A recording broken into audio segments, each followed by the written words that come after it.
you ever gotten up to a level in a game and thought, wow, this level is awesome?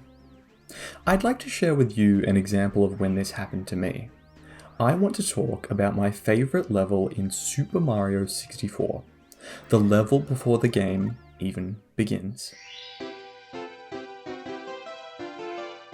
If you've ever played Super Mario 64, you might know what I'm talking about, but for those who don't know, when the game starts, Mario jumps out of a pipe and runs up to the castle doors to access the levels hidden away in the various rooms of the castle. But if we pause for a moment and don't run immediately into the castle, we instead find ourselves in these lovely little grounds outside of Princess Peach's castle.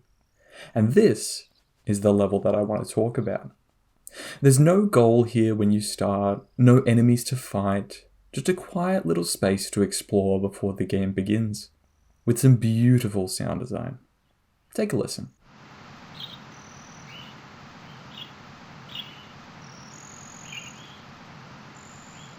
Compared to other examples of ambient sound design in games, this is a fairly simple soundscape, but that doesn't mean that it's any less effective.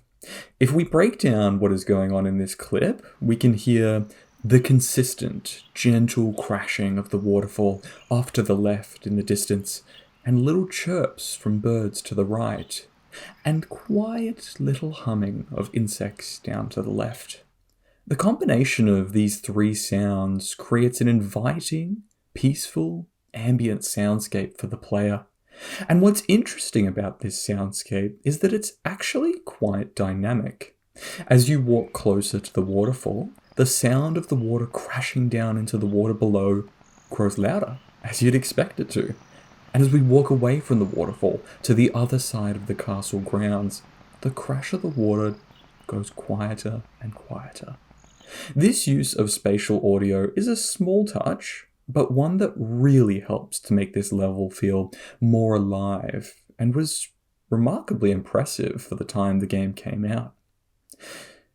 As you walk past certain trees, sometimes birds will fly out of them and you can hear the flap and flutter of their wings as they soar away, or in the water there's sometimes little fish that will make little swishing and bubbling sounds as they swim throughout the water. This is not a complex set of sounds by any means, but it's the way in which the Nintendo sound team are able to create such an immersive and reactive soundscape with one of their first attempts at a 3D platformer that is so impressive. This area is also one of the few environments in the game that doesn't have music playing all the time. In the castle, there's music. In Bob-omb Battlefield, there's music. In Womp's Fortress, there's music. But the grounds outside the castle has no music at all. Just the simple symphony of rushing water, chirping birds, and humming insects to draw you into this environment and keep you there. Okay, fun fact for you.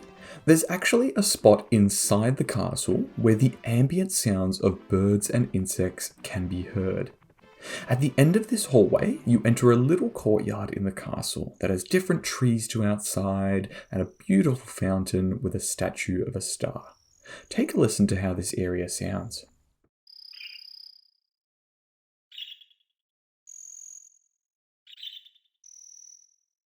Similar to the grounds outside the castle, but something is missing, right? The waterfall can't be heard, and it makes a huge difference.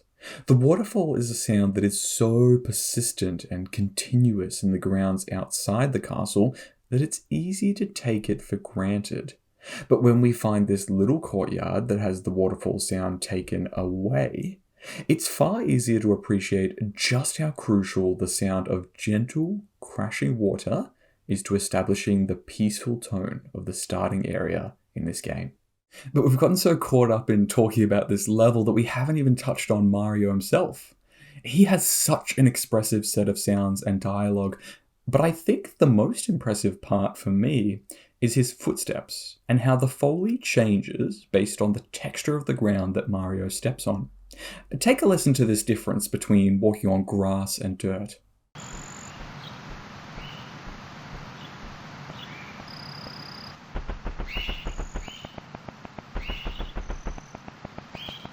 Something interesting to note here is how the game actually handles the sound of Mario's footsteps. When Mario walks on dirt, his footsteps make the same sound regardless of if he is running or walking.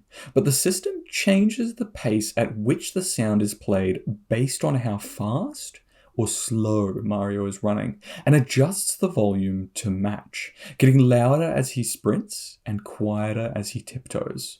I'm going to play a clip here. Take a listen and see if you can notice the change as he gets faster and slower.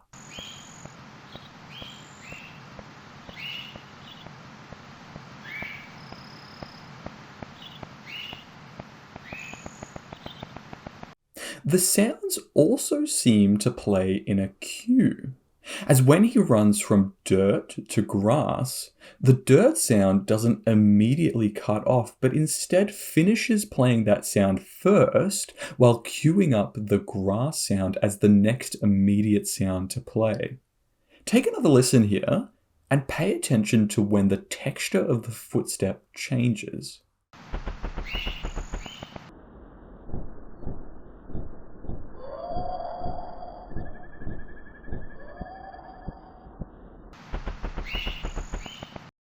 Overall, this combination of smart decisions regarding the sound design approach for environmental ambient sounds and Mario's Foley work makes this area one of my favorite examples of sound design in Super Mario 64, but also my favorite level in the whole game. Thank you so much for watching. I hope you really enjoyed this delve into a bit of the sound design of Super Mario 64. If you've got any examples of sound design in Mario or any game at all really, feel free to leave a comment below. I love to read people's thoughts on sound design, and I hope to see you in the next video. Thanks, bye.